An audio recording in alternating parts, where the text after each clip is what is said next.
Salam bahagia Ibu dan Bapak guru hebat. Dalam penerapan disiplin positif restitusi, salah satu program yang dikembangkan adalah 5 posisi kontrol. 5 posisi kontrol dalam restitusi adalah proses perjalanan seorang pendidik agar dapat mengenali dirinya. Pada video kali ini, kita akan membahas tentang 5 posisi kontrol yang dikembangkan oleh Diane Gosson dan contoh penerapannya.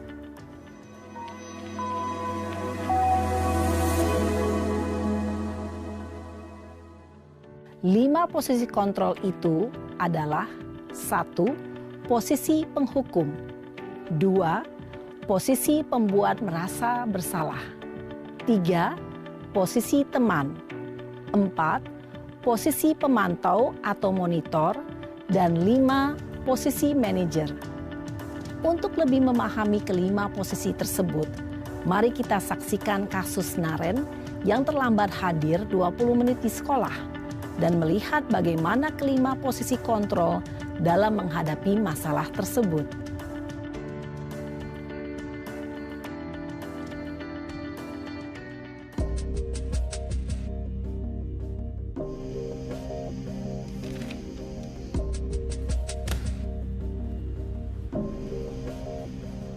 Naren!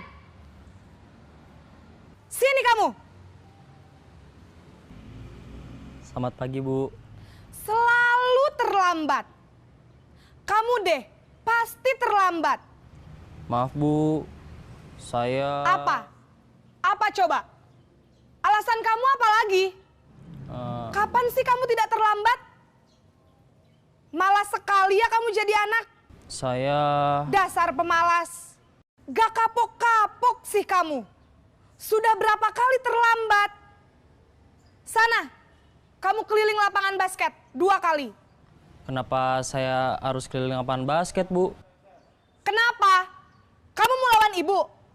Berani-beraninya jawab. Sudah terlambat, masih berani jawab pula. Sekarang, keliling lapangan basket 5 kali sekalian. Biar kapok. Cepat. Pergi sana ke lapangan basket. Posisi penghukum biasanya berbicara dengan nada tinggi, menghardik, menunjuk-nunjuk, menyakiti, dan menyindir. Hukuman bisa berupa fisik maupun psikis. Ibu dan Bapak guru hebat, dampak yang terjadi pada murid ketika guru berada pada posisi penghukum adalah murid cenderung akan memberontak, bahkan menyimpan dendam.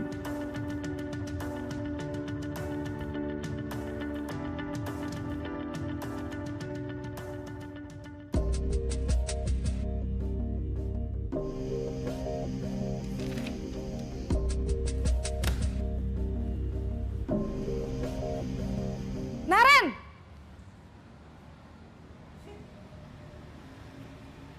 Selamat pagi, Bu. Naren. Kamu kenapa terlambat lagi, nak? Ya Tuhan, Naren. Kamu senang ya bikin ibu susah ya? Kalau kamu terlambat lagi, nanti ibu yang ditegur bapak kepala sekolah, nak. Disangka ibu tidak bisa membina kamu. Duh, gimana ini? Maaf, Bu. Duh, Gusti Naren. Kamu suka ya kalau ibu ditegur bapak kepala sekolah? Terus, sekarang ibu harus tulis apa ini di buku absen? Ini kamu sudah sering terlambat loh. Ibu harus apa coba? Maaf, Bu. Maaf sekali. Ya sudah, lain kali jangan bikin ibu susah lagi ya, nak ya. Ibu tidak akan kuat lagi kalau kamu begini terus. Bisa jantungan kalau ibu ditegur bapak kepala sekolah. Sana cepat ke kelas. Maaf ya, Bu. Maaf sekali. Posisi pembuat rasa bersalah berbicara dengan nada tenang, cenderung lembut. Namun kata-kata yang diutarakan membuat murid merasa menjadi orang yang gagal. Memandang buruk dirinya sendiri, merasa tidak berharga, dan tidak sanggup membahagiakan orang lain. Ketika guru mengambil posisi pembuat rasa bersalah, murid akan menganggap dirinya yang bersalah dan ia akan menyimpan emosi negatif tersebut di dalam dirinya.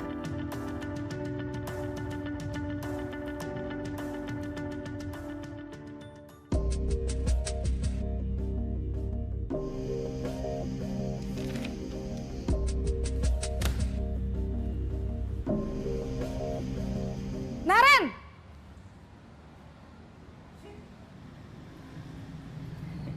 Selamat pagi, Bu. Wah, sudah jam berapa ini, Nak? Terlambat lagi ya, sayang. Iya, Bu. Habis ibu saya lupa bangunkan saya, Bu. Kamu malah menyalahkan ibu kamu. Kamu bukannya anak yang larinya paling kenceng. Kok terlambat sih? Iya, Bu. Saya memang terlambat bangun tadi. Jadi, biarpun saya lari kencang, tetap gak kekejar, Bu. Ya sudah sana, nanti lain kali larinya lebih kenceng lagi ya. Biar gak terlambat lagi. Bikin seneng ibu, demi ibu. Bisa kan? Bisa lah, Bu. Ya sudah sana masuk kelas. Ibu beresin urusan absen kamu. Kamu ini ada-ada saja. Dalam posisi teman, guru berbicara dengan nada suara ramah, akrab, cenderung bersenda gurau untuk menjaga suasana tetap santai. Murid akan merasa senang, aman, dan akrab dengan guru. Identitas yang tercipta adalah identitas sukses atau berhasil. Namun, perlu diingat, karena ini masih dorongan eksternal, maka ada faktor ketergantungan dari murid kepada orang tertentu. Di sini guru absennya, sehingga di lain waktu murid bisa berperilaku baik, namun hanya kepada orang-orang tertentu saja.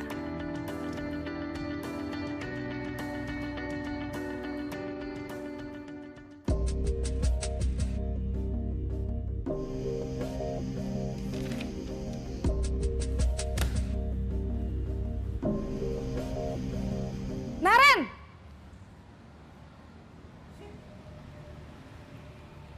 Selamat pagi, Bu.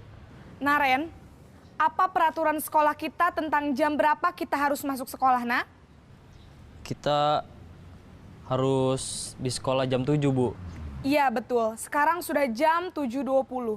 Naren sudah tahu konsekuensinya jika terlambat hadir. Paham, Bu. Saya harus tinggal kelas pas jam istirahat selama 20 menit.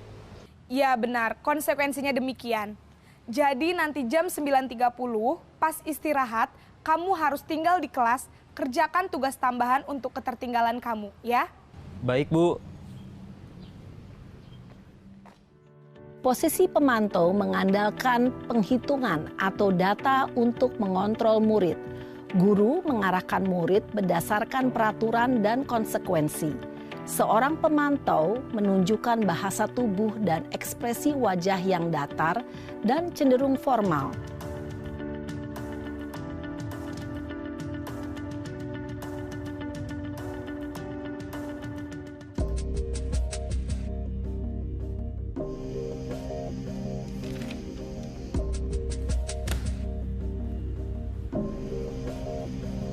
Naren!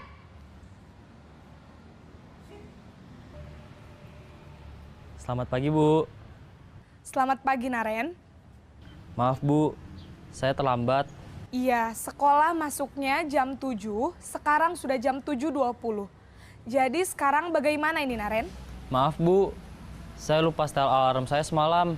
Baiklah, menurut kamu, keyakinan sekolah yang mana yang perlu kamu tingkatkan? Menghargai diri sendiri dan orang lain mungkin ya, Bu. Setuju. Jadi, apakah Naren meyakini prinsip saling menghormati tersebut? Iya, Bu. Saya meyakininya. Apakah Naren bersedia memperbaiki masalah keterlambatan ini? Bersedia, Bu. Bagaimana kamu akan perbaiki masalah keterlambatan ini? Saya akan coba untuk tidak lupa menyetel alarm saya, Bu. Baik, kalau Naren lupa menyetel alarm di rumah, ada orang yang kira-kira bisa bantu mengingatkan tidak? Ada, Bu. Kakak saya, Kak Ema. Ada lagi selain Kak Ema? Selain Kak Ema, ada ibu saya. Baik, Jadi yang mengingatkan Naren adalah Kak Emma dan ibu kamu ya? Kira-kira akan mulai setel alarm kapan nih Naren? Setelah pulang sekolah, akan segera saya lakukan. Baik, jadi Naren akan setel alarm untuk bangun besok pagi dan akan diingatkan oleh kakak dan ibunda Naren ya. Ada lagi yang mungkin perlu dilakukan Naren?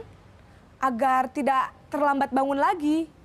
Tidak ada, Bu. Baik Naren, terima kasih untuk kerjasama kamu. Sekarang kamu perlu kembali ke kelas untuk belajar. Baik, Bu. Terima kasih. Posisi manajer adalah posisi kontrol yang disarankan untuk membimbing murid memiliki sikap disiplin yang positif, yaitu murid yang mandiri, bertanggung jawab, dan dapat memecahkan masalah. Tujuan dari posisi ini adalah agar murid dapat berefleksi atas tindakannya. Guru akan dengan tulus memberikan pertanyaan-pertanyaan bermakna, sehingga membuat murid dapat belajar dari kesalahannya dan mencari sebuah solusi untuk menyelesaikannya.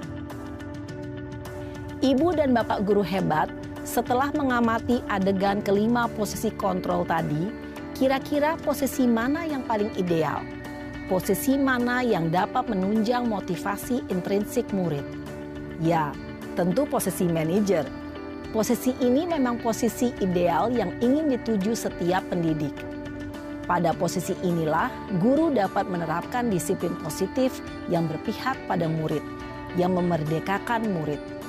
Perjalanan seorang pendidik tentunya tidak mudah untuk sampai pada posisi seorang manajer. Namun, tujuan kita pasti, yaitu menciptakan murid-murid yang mandiri, merdeka, dan bertanggung jawab. Semoga penggambaran 5 posisi kontrol yang telah diperlihatkan ini dapat menjadi ajang refleksi bagi kita semua, agar dapat terus mengasah dan menerapkan disiplin positif yang memerdekakan murid. Mari terus berlatih dan bersemangat. Selamat menerapkan. Salam dan bahagia, Ibu dan Bapak Guru hebat.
How are you today?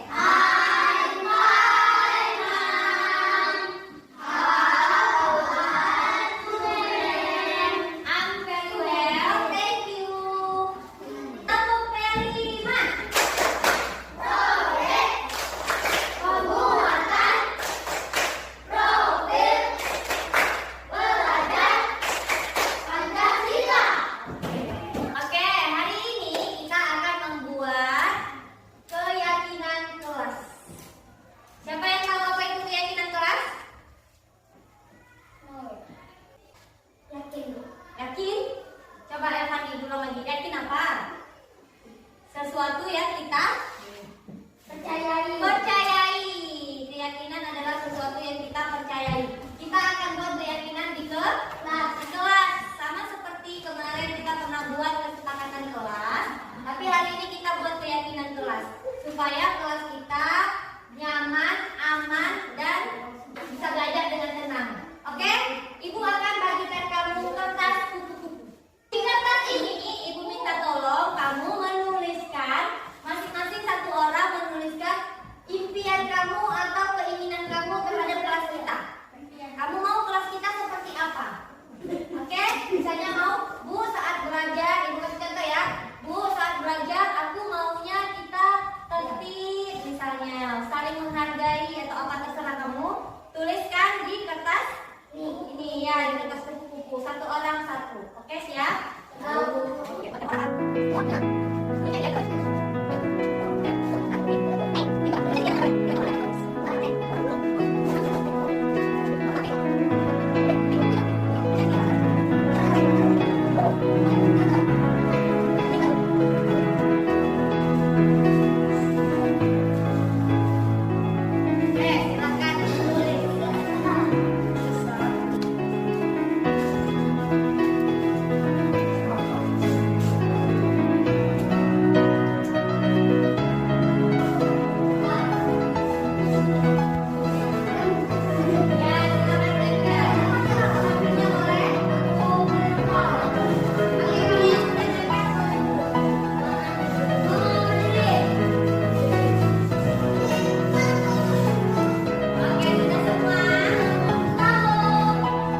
keyakinannya ya. Oke, sekarang kita akan menempelkan keyakinan yang sudah kita buat. Oke, boleh silakan tempel. Setelah itu jangan lupa ditandatangani ya.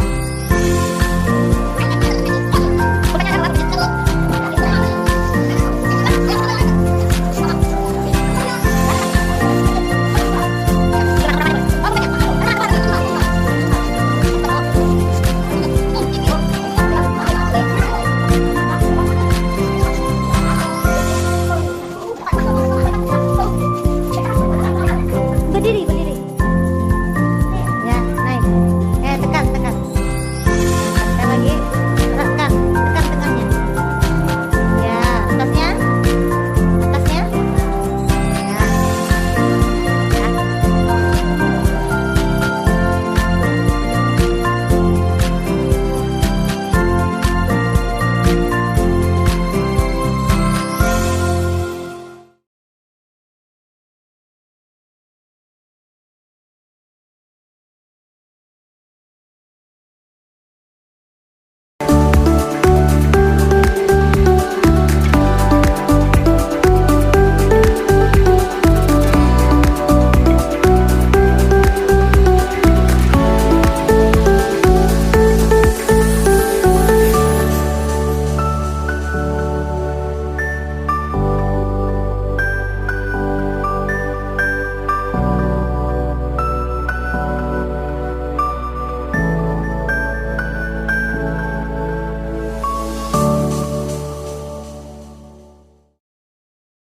Selamat pagi, Jerry. Kamu tahu nggak kenapa Ibu panggil ke sini? Nggak tahu. Tadi kita belajar apa? Matematika. Terus Ibu ada kasih tugas. Ya, kita sedang belajar kan? Lalu kamu ngapain? Makan di kelas. Makan di kelas. Nah, Ibu mau tanya alasannya kenapa makan di kelas? Enggak makan. Kenapa? Oh, tadi pagi nggak sarapan. Terus kenapa nggak makan sebelum jam belajar? Main. Oh, kamu tadi lebih mengutamakan main, nggak makan dulu. Jadi makan itu sebenarnya nggak salah, karena makan itu kan untuk kita tambah energi kan, biar semangat belajarnya. Tapi kamu salahnya di mana? Di jam pelajaran. Iya, salahnya makannya di jam pelajaran. Nah, tapi nggak apa-apa. Semua orang pernah melakukan kesalahan. Ibu pun pernah melakukan kesalahan. Makanya Ibu mau ngobrol sama Jerry, boleh? Kita cari solusinya ya. Oke? Mau? Tadi Jerry udah bilang kalau makan di kelas itu boleh atau tidak? Kenapa menurut Jerry kita nggak boleh makan di kelas? Ada peraturannya. Terus kenapa lagi? Kenapa kita buat peraturan tidak boleh makan di kelas? Mengganggu? Mengganggu kawan. Tadi waktu Jerry makan, kawan-kawannya gimana? Minta kan? Terus mereka nggak fokus kan belajarnya? Mereka jadi ikutan makan sama Jerry kan?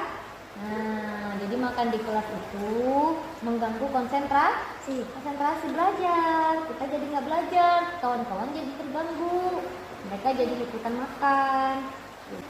Nah, menurut Jerry gimana ke depannya? Nggak mau ulangi lagi. Jadi mau makannya di mana kalau mau makan? Di mana? Di luar. Di kantin. Tunggu jam pelajarannya selesai. Nanti baru makan di kantin jam istirahat. Oke? Bisa? Nah, jadi kalau kamu mau memperbaiki kesalahannya, kamu gimana sikapnya ke depan? Maaf. Mau minta maaf? Dengan siapa minta maafnya? Dengan ibu. Terus dengan siapa lagi? Dengan teman-teman. Karena sudah mengganggu konsentrasi teman. Nanti minta maaf dengan teman-teman ya. Betul sekali. Jadi kalau kita salah, kita minta maaf dan berjanji tidak mengulangi lagi. Oke? Benar? Dan kalau ada orang yang makan di kelas, sikap kamu gimana? Ikut minta enggak? Gimana sikapnya? Melarang. Diingatkan dengan keyakinan kelas kita sudah kita buat dan kita sudah sepakati. Apa tadi keyakinan kelas kita? Iya, tidak boleh makan di kelas dan harus menghargai orang yang sedang belajar, yang sedang konsentrasi. Jadi diingatkan ya temannya ya. Bisa jadi? Bisa. Udah? Selesai masalahnya? Udah. Diterima maafnya, semoga nanti Jerry ke depannya nggak mengulangi kesalahan lagi, mau ikut sama aturan ke kelas, disiplin makannya, tapi bukan di jam belajar ya, oke? Nah, boleh balik ke kelas. Ngobrol sama Bu Anu ya. Itu kenapa menangis? Itu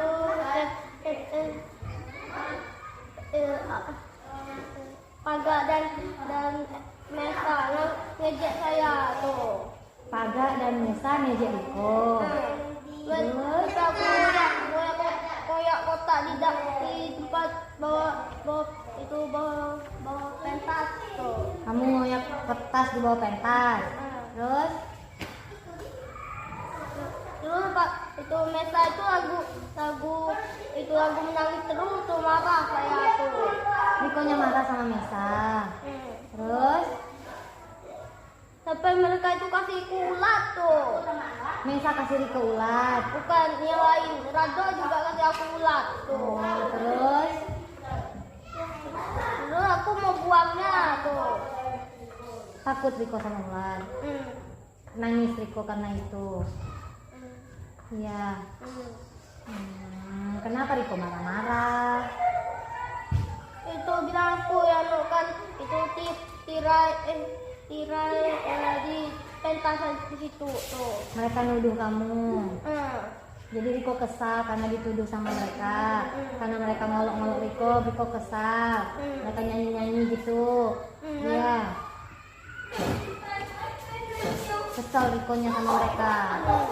Sampai mau marah dengan mereka tuh. Rikonya sampai marah dengan mereka. Sampai mau pukul dengan kayu tuh. Riko mau pukul mereka sama kayu.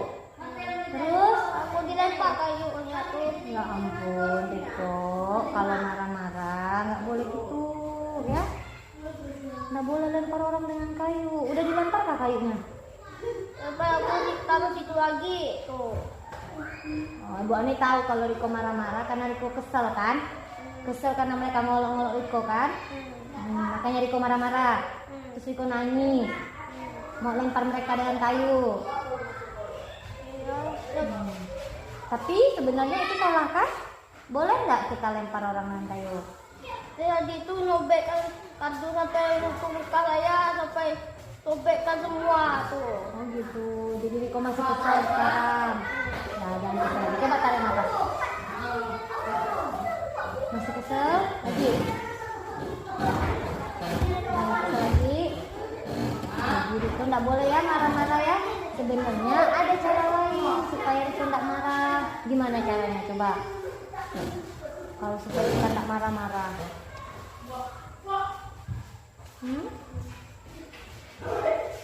Gimana sikap kita? Baik. Kasih tahu guru. Kalau Riko kesel, kasih tahu gurunya. Sampai aku malas keluar dari bawah pentas tuh. Sembunyi di bawah pentas itu. Iya. Riko yang sembunyi di bawah pentas. Sampai aku malas keluarnya karena ada ganggu terus tuh. Ada yang gangguin Riko terus, sampai Riko jadinya sembunyi di bawah pentas gitu. Ya ampun, kasihan. Siapa sih yang jahat sama Riko? Itu Helga yang mau aku tuh. Oh, terus? Riko mau nggak maafin Helga? Mau? Mungkin Helga itu cuma mau main sama Riko kan? Mau maafin Helga. Kalau Helga minta maaf, Riko mau maafin Helga.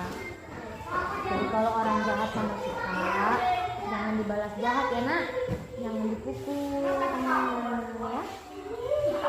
Tapi diajak main dia, bilang kamu jangan gitu sama aku, bilang gitu.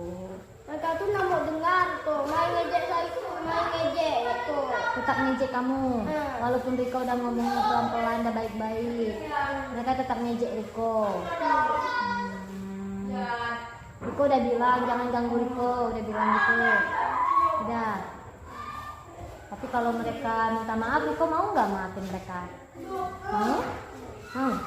Beneran? Boleh maafin mereka? Nggak apa-apa Riko ini. Masih nangis nggak?